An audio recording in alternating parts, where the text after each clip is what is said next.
Season শেষ হয়ে গেলেও যদি শিমের স্বাদ পেতে চান তাহলে এখনই শিম সংরক্ষণ করে রেখে দিন, কারণ এখনই উপযুক্ত সময়। এখন বাজারে প্রচুর শিম পাওয়া যাচ্ছে এবং শিমের দামটাও অনেক কম।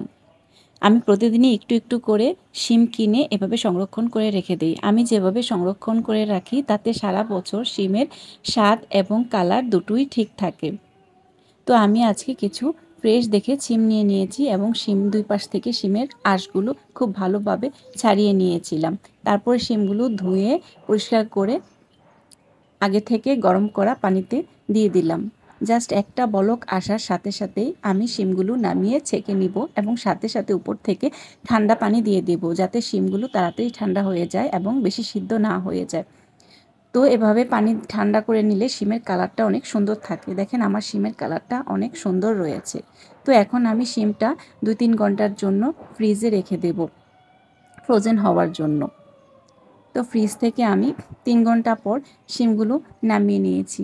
শিমগুলো কিন্তু একদম বরফ হয়ে গেছে। এ পর্যায়ে আমি শিমগুলোকে আলাদা আলাদা করে নেব, প্রত্যেকটা ছাড়িয়ে নেব যেন একটার সাথে আরেকটা লেগে না থাকে। যখন আমি রান্না করব তখন আমার প্রয়োজন মতো আমি যেন ব্যবহার করতে পারি।